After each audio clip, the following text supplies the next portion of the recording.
Thì mới biết đó. Trộm mặt lười. Thì chẳng mấy tôi chứ. Trộm mới ra mắt à. Theo phải xin mà. Cô. Cô. Vậy mà. Anh bực bơn nữa. Chẳng mới lại.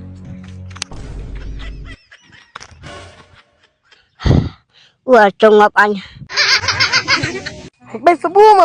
Tao anh. Trộm. Thì mới biết đó. Trộm mặt lười. Thì chẳng mấy tôi chứ. Trộm mới ra mắt à. Trộm tôi mau vì na chơi mẹ đã bốc mê anh nè. Trộm mà ôi cổ trẻ. Nhóm này này. Rồi tôi ấy lấy chơi đó nè. Ồ anh ấy mua cún. Khả anh sụt pro à. Rồi tà vậy ấy. Hay mấy phải sốc chất men. Nhưng mà ai mê nhóc mà phút bọc lại. Theo phải xin mà. Cô. Cô. Vậy mà.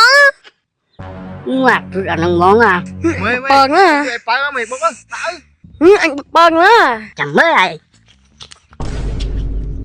Trùng bài PP đây. Bốc sư mày. Hả? Anh chốt đi. 3.000. Mình ngọt sọt món à.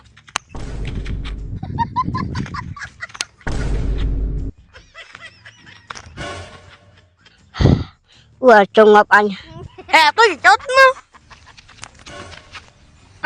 Chú Vang. Anh cho khu chân. Anh khu anh nha. Khởi thế. Thôi mày khu mê đây. Đây. Ôi mê ai vay hai mê ở tức sân chẳng vay to tiền này khi mê vay hai chơi nè. Ồ apa namanya kemlang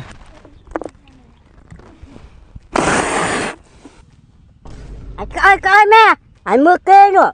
chôm lên ai tức chân mong mê mấy lúc bốc mê nè thua cái lúc bốc ấy ê anh mới do sự bốc cái lúc bốc chân nè mình pra nè form liên bộ ai kia vậy này form nó lo mấy tới bông នេះគឺជា form លៀងមុខធម្មជាតិ AK7 ជួយសម្អាតស្បែកមុខរបស់យើងពីមេរោគធូលីដីនិងជាតិពុលហើយអ្វីដែលពិសេសគឺថាសម្អាតស្បែកមុខយើងបានយ៉ាងស្អាតហ្មងវាជាប្រភេទផលិតផលចំណេញពីធម្មជាតិយើងអាចប្រើបានទាំងចាស់ទាំងក្មេងប្រើបានចាប់ពីអាយុ 5 ឆ្នាំឡើងទៅខ្ញុំតាណាតណៃមុខខ្ញុំប្រើសិតតែធូលីដីខ្ញុំលៀងមុខវិញលៀងសាប៊ូប្រេះប្រាហ្នឹងហ្មងអើយហើយពេលខ្លះមុខរោឡើងមុនពេញហ្នឹងហ្មងអីមើលមុខខ្ញុំឥឡូវហើយខ្ញុំចង់បាន form លៀងមុខហ្នឹងខ្ញុំទិញទៅណាបង អនឡាញចង់បាន form លៀងមុខធម្មជាតិ AK7 ណាអនឡាញអាចឆាតទៅ page ដែលបងដាក់នៅលើអេក្រង់នឹងបានគឺថាងាយស្រួលទេអូន form លៀងមុខធម្មជាតិ AK7 ហ្នឹងជួយសម្អាតស្បែកមុខយើងបានយ៉ាងស្អាតហ្មងពីមេរោគធូលីដីនិងជាតិពុលណាដោយសារតែ form លៀងមុខធម្មជាតិ AK7 ហ្នឹងជាប្រភេទផលិតផលចម្រាញ់ចេញពីធម្មជាតិដែលយើងអាចប្រើបានទាំងចាស់ទាំងក្មេងគឺថាយើងអាចប្រើបានចាប់ពីអាយុ 5 ឆ្នាំឡើងទៅហ្មងធ្វើដំណើរទីចិត្តទីឆ្ងាយប្រកបការងារយើងប្រចាំថ្ងៃណាមុខយើងប្រឡាក់ជាមួយនឹងធូលីដីជាតិពុលគឺថាបានសម្អាតជាមួយនឹង form លៀងមុខធម្មជាតិ AK7 គឺថាបានស្អាតមែនតើហ្មងអ្នកទាំងអស់គ្នាចង់បានជាមួយនឹង form លៀងមុខធម្មជាតិ AK7 យកទៅប្រើប្រាស់ណាអាចតំណ